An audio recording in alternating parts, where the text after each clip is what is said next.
Welcome to the New Arab Voice.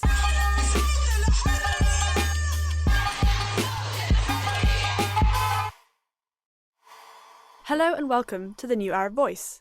It's Friday, the 11th of March. My name is Rosie McCabe. And my name's Hugo Goodrich, and we'll be your host today, coming to you from London. This week, as the war in Ukraine continues to dominate global events, we'll explore how states in the Middle East have responded to the invasion and what it means for future relations. And then we speak to the Arab and Middle Eastern Journalists Association about Western coverage of the conflict and the problematic nature of some of the reporting.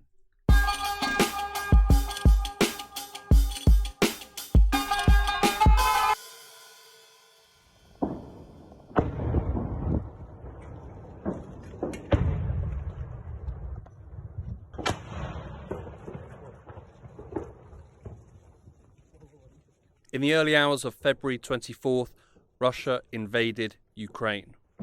After months of grim warnings and failing diplomatic efforts, Moscow, under the directive of President Vladimir Putin, launched an offensive on several Ukrainian cities, including the capital, Kyiv.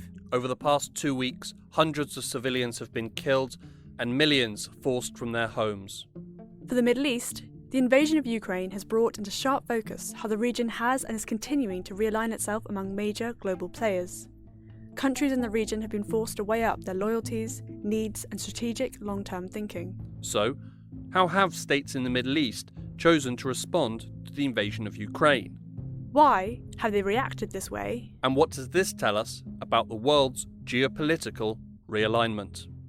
To understand why Russia invaded Ukraine, we spoke to Melnykovska, a Ukrainian and assistant professor in comparative political economy at the Central European University. There are a lot of explanations there. So the most frequently used is probably geopolitical fight between NATO and Russia. I think this explanation is rather the product of Russian propaganda, and it is far from reality and facts on the ground. The other common explanation that Putin is just crazy, and because he does not think about strategic national interest, I don't think so. If you look at internal dynamics of Putin's regime, then his behavior is very rational one. A couple of years ago, we had this failed modernization project in Russia, and so the legitimacy of Putin regime became increasingly built on manufacturing of imagined threats. Threats that are going from outside, first of all, liberal world and democratic ideas, and also from inside, yes, of democratic opposition and NGOs were shut up and closed, had to leave Russia. Inna sees Putin's war as a war against democracy. But what are relations like between Ukraine and the Middle East? Middle East countries were not the main Ukrainian priority.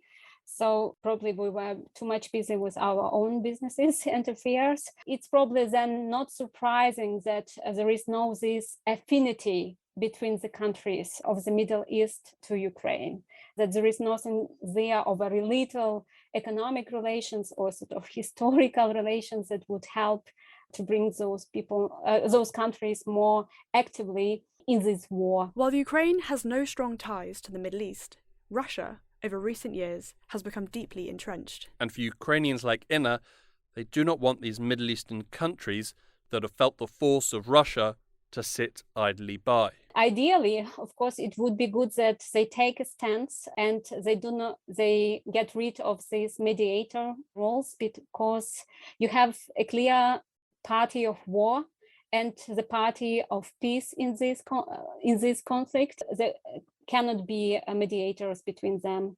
It's not the shadow area. There is clear darkness and the light there. But at least, at minimal, I would say they should not support Russian aggressive foreign policies. Inna's message is clear. It's time for the Middle East to get off the fence and pick a side. Currently, it's not a message that the Middle East is hearing. The Western response to Russia's brutal invasion of Ukraine has been unanimous: condemnation and consternation. In the Middle East, the picture has been varied.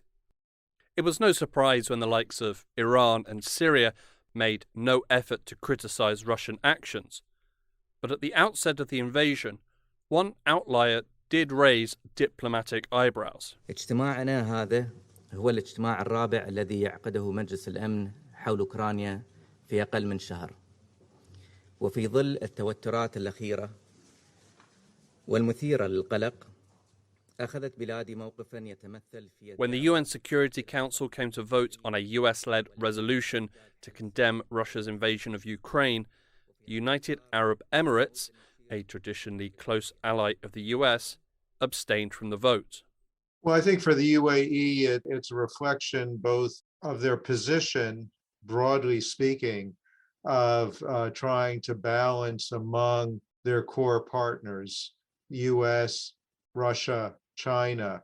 This is Gerald Feierstein, former US ambassador to Yemen and current senior vice president at the Middle East Institute and director of the Arabian Peninsula program. We have understood, and they've been very clear in saying that from their perspective, they don't want to be caught in the middle of what we call great power competition or strategic competition in the region. The UAE and the US have largely followed in each other's footsteps when it comes to foreign policy. Deviations have occurred, notably in relation to policies in Libya, actions in Yemen, and events in Egypt in 2013, to name a few. But, for the most part, they've both acted as friendly bedfellows. But when it came to the Russian invasion of Ukraine, and the US diplomatically dived in, the UAE remained at the edge of the pool.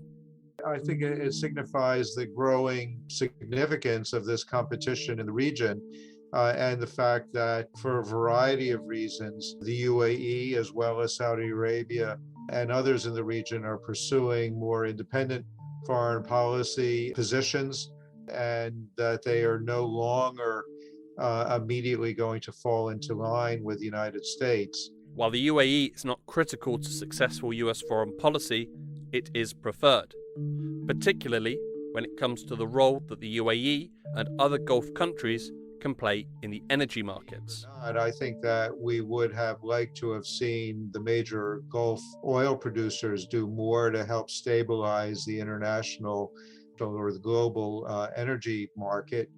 And I think that that's probably a disappointment on the part of the administration. Since the Russian invasion of Ukraine, the price of oil has skyrocketed, which is good news if you're a nation that heavily relies on oil production. They undoubtedly are happy with the run-up in oil prices. I think I just saw this morning that Brent oil is at about $130 a barrel. So compared to where it was even a few months ago when it was about $80 a barrel, it's a significant improvement on their books. And I think that they are generally supportive of Russia's engagement in the OPEC plus. I think that they see Russia as a partner on the energy. Indications of the Gulf's satisfaction with the rising price of oil were made abundantly clear when it was reported that both the UAE and Saudi Arabia were avoiding any communication with the Biden administration. Previously, OPEC+, the Organization of the Petroleum Exporting Countries, announced in a statement that it would increase production by 400,000 barrels per day in April. However, this represents a small fraction of the 10 million barrels a day that Russia was producing and are unlikely to enter global markets due to sanctions. And when it comes to their response to events in Ukraine, the UAE and other Gulf nations are looking to their customer base, which isn't, for the most part, the US.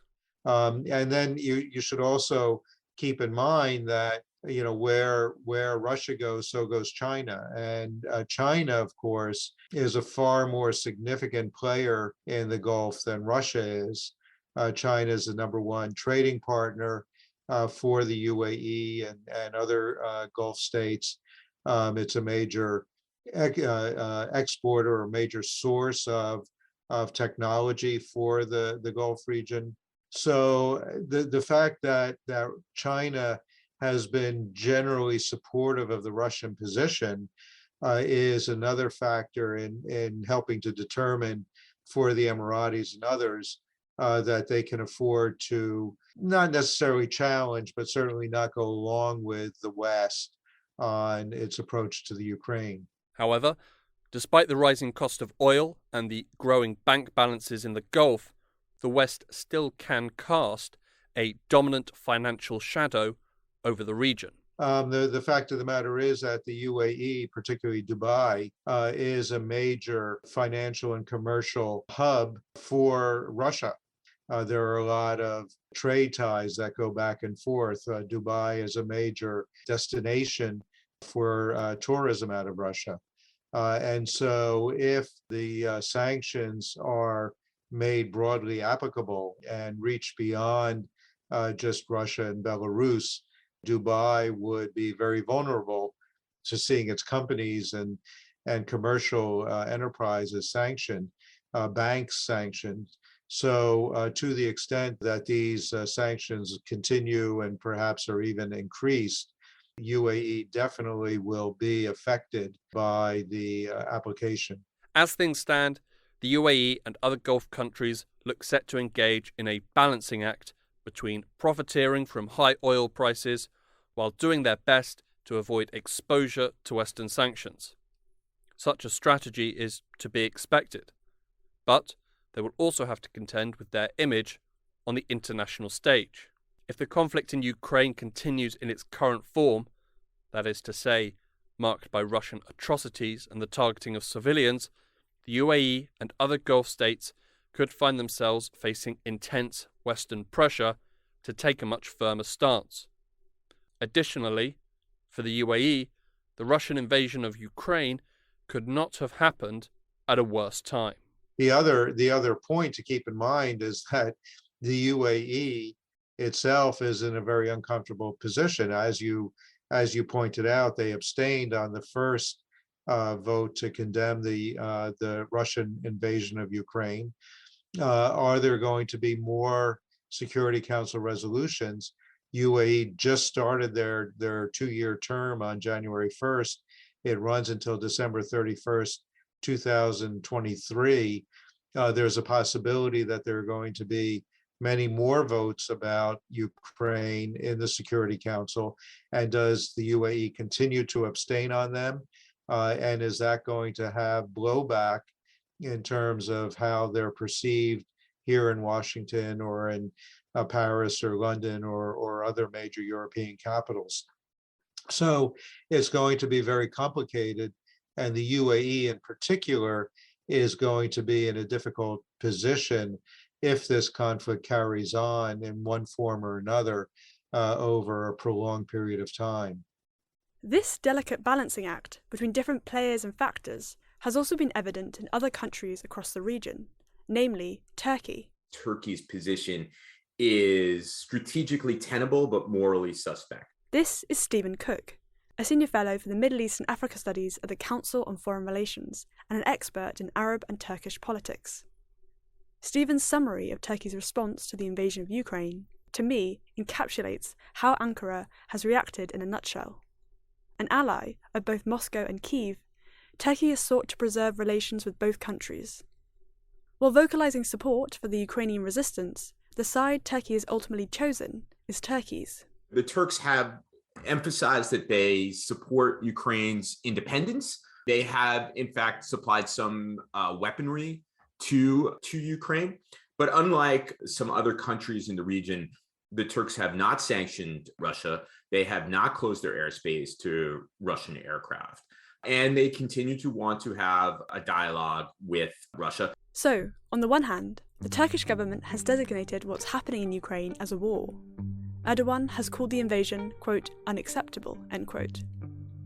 Ankara has closed the Bosporus Strait to warships and has previously supplied Ukraine with combat drones, which Kyiv has heralded as playing a key part in their military resistance. On the other hand, Turkey has not joined Western economic sanctions and has not closed its airspace. Turkish ministers have been careful to emphasise that the supply of combat drones was in a private capacity and should not be seen as military aid. Ankara said, according to pro-government newspaper Daily Sabah, it has maintained a, quote, neutral and balanced stance, end quote, and, quote, continues its diplomatic efforts to de-escalate the Ukraine conflict, urging all sides to exercise restraint, end quote. Turkey does not want war in the region. This is Murat Aslan, who teaches at Sabahattin Zaim University of Istanbul. He's also a former member of the Turkish Armed Forces. Turkey has good relations with Russia, not only limited by, Astana process in Syria, but economy, energy, tourism, agriculture, etc. In the meantime, Turkey has really well-planned and developing relations with Ukraine, similar to Russia. So if the war erupts between two countries, that means it will be Turkey that does have a burden on the shoulders, because Turkey will lose both. So Turkish policy, in case of the escalation and during the crisis management period, was just first to manage the crisis, and in the meantime offer a type of mediation. Indeed, on March 10th, Turkey hosted a meeting between the foreign ministers of Ukraine and Russia with the objective of facilitating a ceasefire. Ukraine's foreign minister said there had been no progress to achieving a ceasefire in reports after the meeting. We also raised the issue of a ceasefire, 24-hour ceasefire, to resolve the most pressing humanitarian issues.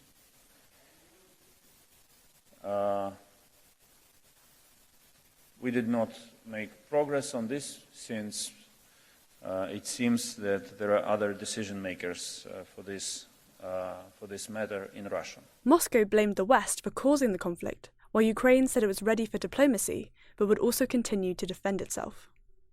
So, what is driving Turkey's response in seeking a middle way? There are some reasons. The first sets of reasons are internal. I think that Turkey has already experienced an economic escalation, economic crisis. Second thing, Turkey is in many countries dealing with many crises, and Turkey is surrounded with many different political potential escalations. Well, you can count Iran, Iraq, Syria, Eastern Mediterranean, Cyprus issue, Libya, and Bosnia has a great potential to escalate in the coming term because of the Russian pressure on Serbs to maybe challenge the Western Hemisphere. The war in Syria, said Stephen, is critical for understanding Turkey's response.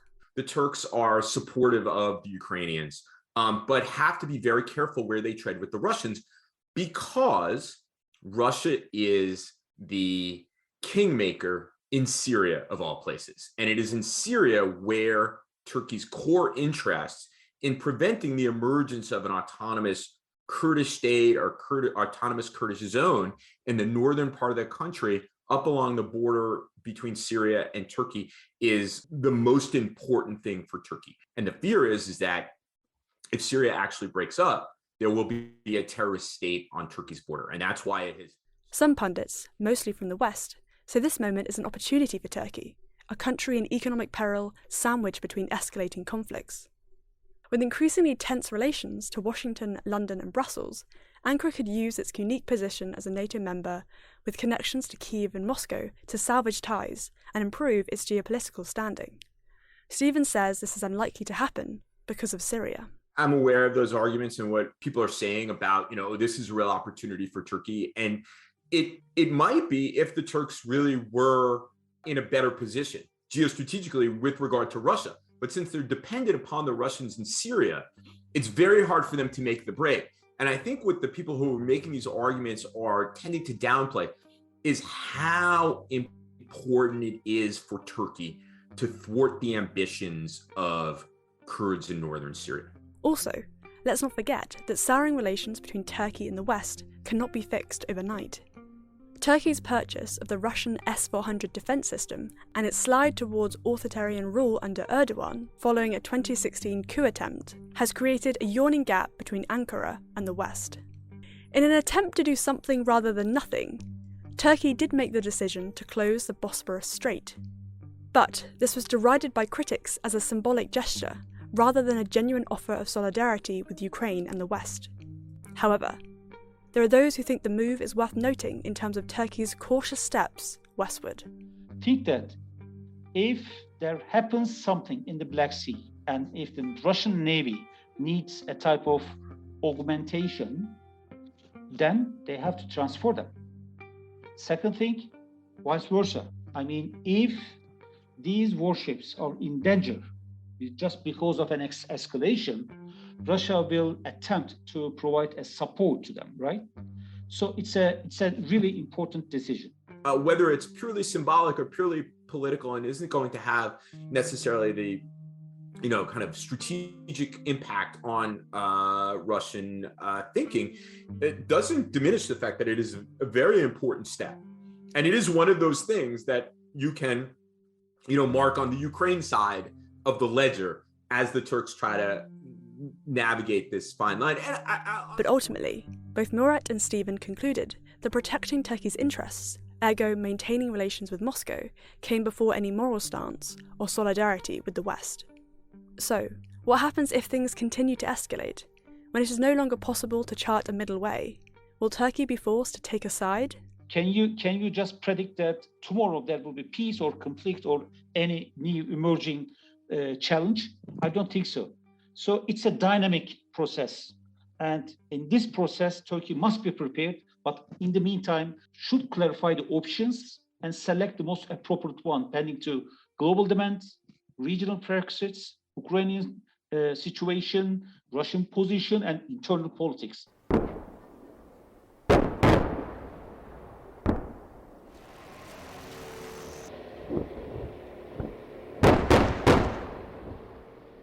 The Russian invasion of Ukraine was shocking to behold, and the tactics employed by Putin's army have also shocked many. For others, the targeting of civilian areas and infrastructure has a depressing sense of déjà vu. Every kind of tools we witness it in Syria is currently used by the Russian army in Ukraine with different dynamics and some nuances, but the tools are the same. This is Ruslan, a journalist and author covering Russia, Syria, conflicts and hybrid warfare. For example, attacking civilians' infrastructure, which at the first many analysts consider that the Russian army will be not so brave to use such tactic in Ukraine, because this is one prejudice, but it is Europe and Ukraine, and the population is very close to the Russian one, and that was one big mistake. Russia entered the Syrian conflict on the side of the Bashar al-Assad regime in 2015, with devastating results for the civilian population. They helped turn the tide in the favour of the Assad regime and crushed dissent across much of the country. It also gave Putin's army valuable battlefield experience. But also Syria is like a testing field. It is like a big military camp where Russian army use it to test new kind of weapons or improving the old weapons. We have information, including the official statements from Kremlin, that the Russian army has tested more than 200 weapons in Syria, and we know that this means civilian population and mostly basic civilian infrastructure. Even part of these weapons and this military buildup massed on the Ukrainian border is also tested in Syria. In Syria, as they are now doing in Ukraine, the Russian army sought to use extreme violence to break the will of the people. Their mantra? Bomb them into submission. Target residential buildings, vital infrastructure, and civilian areas. We've seen these same tactics applied in Ukraine. Parallel to the kinetic conflict in the streets, Russia's time in Syria has also taught them the importance of disinformation and misinformation tactics. A quick search on social media will produce numerous posts spreading everything from unfounded rumours and gossip to wholly false statements. In Syria, Russia spread lies about the work of the White Helmets, who continue to work tirelessly to rescue civilians from buildings after airstrikes. In Ukraine, They are alleging secret US-funded biochemical weapons laboratories and that Ukraine is bombing its own civilians. These humanitarian corridors, wildly discussed right now in Ukraine, this is part of the toolbox used by Russian army. We witnessed this in Syria, and the humanitarian corridors is a failure, and will be a failure in Ukraine too, because the main idea behind the humanitarian corridor, by the way, planned and organized by the same Russian team provided this planning for the Assad regime in Aleppo or other parts of Syria like Eastern Ghouta or Damascus. They are behind this planning of humanitarian corridors currently in Ukraine, the same people. And I believe the humanitarian corridors will fail. We all already witnessed it 2 times. These corridors were bombed by Russian forces, and that is the idea. I mean, it is hard to be said, but the idea is more civilian casualties. So this is one of the many tools used in Syria and Ukraine. The lessons that Russia learnt in Syria are now being applied in Ukraine. But Syria also serves as a powerful card in Russia's deck, a tool that can be used to apply pressure on foreign governments, most notably Israel.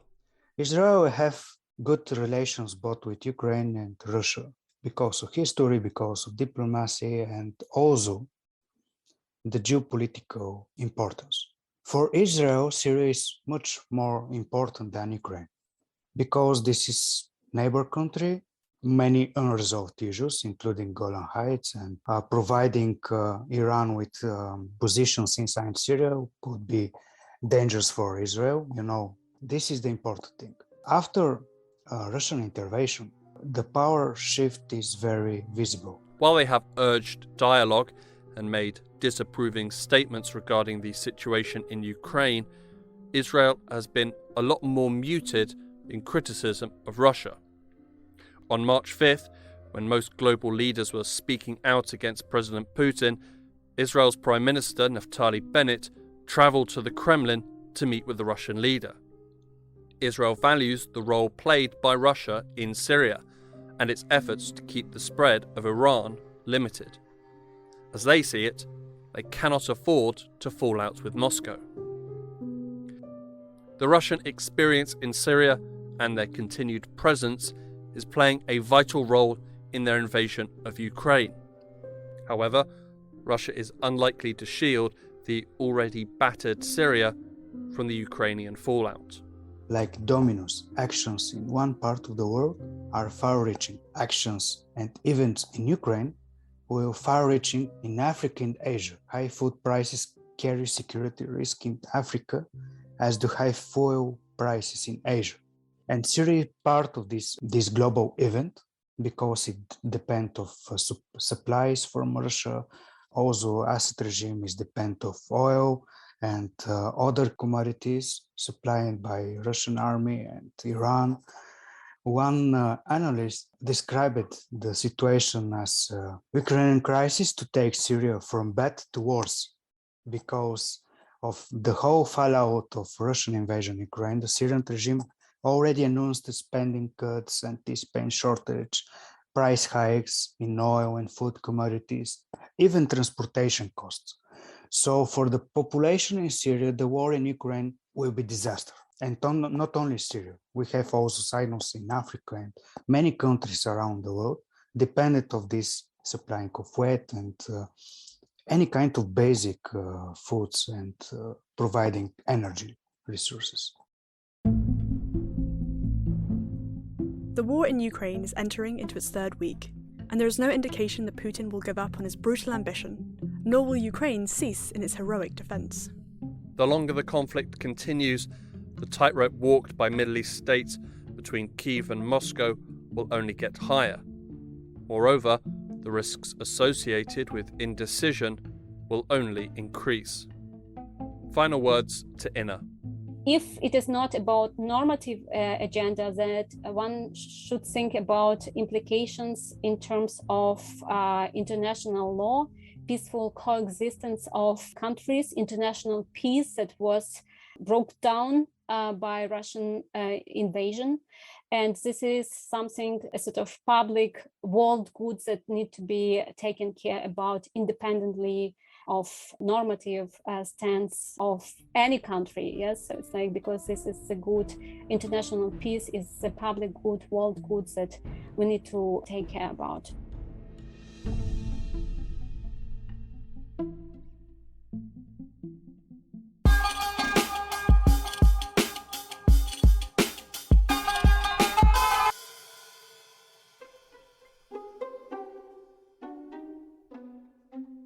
The media coverage of Ukraine has been robust, comprehensive, and brave.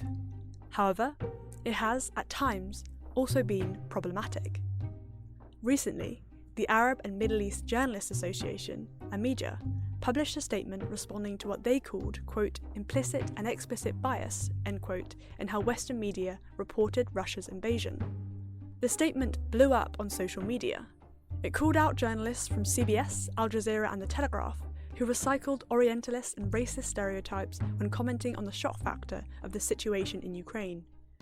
Indeed, the situation is shocking and unjust, but, AMIJA said, a tired narrative had resurfaced, a narrative that served to normalise and dehumanise conflict in the Middle East and North Africa. We started to see certain news reports that were really disturbing to us.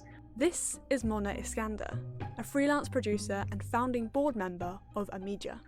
The first one actually was a CBS News segment on February 26th. And the correspondent said, and I'll quote him, "But this isn't a place, with all due respect, like Iraq or Afghanistan, that has seen conflict raging for decades. This is a relatively civilized, relatively European, I have to choose those words carefully too, city, one where you wouldn't expect that or hope that it's going to happen." We all said, this is just not okay. You know, that kind of language that, first of all, the words are, you know, to say relatively civilized, it kind of, you know, immediately creates this comparison to other parts in the world that are experiencing conflict. AMIJA then found more and more examples of this casual othering, said Mona. So then we said we really should put out a statement as an Arab and Middle Eastern Journalists Association condemning this kind of coverage. You know, we said that we're calling on news organizations to be mindful of implicit and explicit bias in their coverage of the war in Ukraine. Examples cited by the organisation include a piece from The Telegraph, which started, quote, "They seem so like us. This is what makes it so shocking. War is no longer something visited upon by impoverished and remote populations," end quote. They also featured a comment from anchor Peter Dobby on Al Jazeera. Quote, "These are not obviously refugees looking to get away from areas in the Middle East that are still in a big state of war," end quote. Dobby described the refugees fleeing Ukraine as looking like, quote, "any European family that you would live next door to," end quote. But we also wanted to be very clear that we first and foremost stand with the Ukrainian people and what they're going through, because that is really, you know, for us, we stand with the pain and suffering that they're going through, because that's really the most important thing. But what we said is that, you know, this is not the kind of scenario where we want to normalize tragedy in other parts of the world, you know, by using words like, you know, war is no longer something visited upon impoverished and remote populations. I mean, that immediately creates this scenario where you say, well, war is just, it's something that people in other parts of the world, like Afghanistan and the Middle East, they're just used to that. A number of journalists and media organisations have since apologised for their comments, including CBS and Al Jazeera. "People should choose their words carefully because words matter," said Mona. I do think comparisons can be helpful, but they have to be done in a responsible way that doesn't belittle or put down other, you know, communities that are also struggling. I mean, you know, there's also just like lack of coverage, right? I mean, there's, you know, there are struggles happening all over Africa that don't even get any coverage. And so why is that? I think we need to really think about that and ask ourselves, why are we not seeing that? Mona also said news organisations should be mindful of the real-life double standards between responses to conflict and treatment of refugees. They must understand that their coverage affects policy. So, how do we stop this narrative of othering from resurfacing? Media urged newsrooms to train correspondents on the cultural and political nuances of the regions they're reporting on. I mean, obviously, as a journalist, you have to know your journalism 101, but you also have to know what is this area you're going to cover. And so I think it's incumbent upon these organizations to be aware that cultural training before people go out into the field is paramount. It really is very important. In future, media is working on creating guides for news organizations when covering certain conflicts. Mona also said diversity in the newsroom is key. Our goal is to get more people of Arab and Middle Eastern background and interest and descent to be in more newsrooms so that there can be more diversity of opinion, more diversity of thought. And, perhaps if there are more people in the newsroom, especially at the top, who are saying, wait a second, we shouldn't use that word in that report, or we should maybe try, it's a little more nuanced than that. Mona and I discussed how facilitating diversity in the newsroom was a long-term process that required restructuring from the ground up, demanding accessibility as well as financial support, aspiration as well as societal change. Yet, despite the long road ahead, Mona was optimistic about the responses media received following their statement. And so I think it's a big deal that we're getting this kind of attention, that we wouldn't have gotten this perhaps 15 years ago. So that's a positive change. People are paying attention. The mere fact that we're even talking about this, it's good. And I hope that we can do better.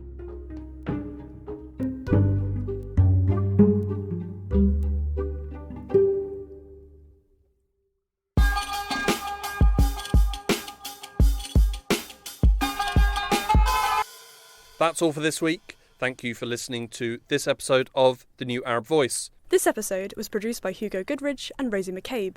Our theme music was by Omar Afil. The New Arab Voice will be back in 2 weeks' time. Until then, you can find all our previous episodes on all major podcast platforms. You can also check out our Instagram page and Twitter account, both at The New Arab Voice, for additional content. You can subscribe to the podcast so you never miss an episode, and you can also rate and review, which helps us spread the word. Don't forget to follow The New Arab on Facebook, Twitter and Instagram for all the latest news from the region.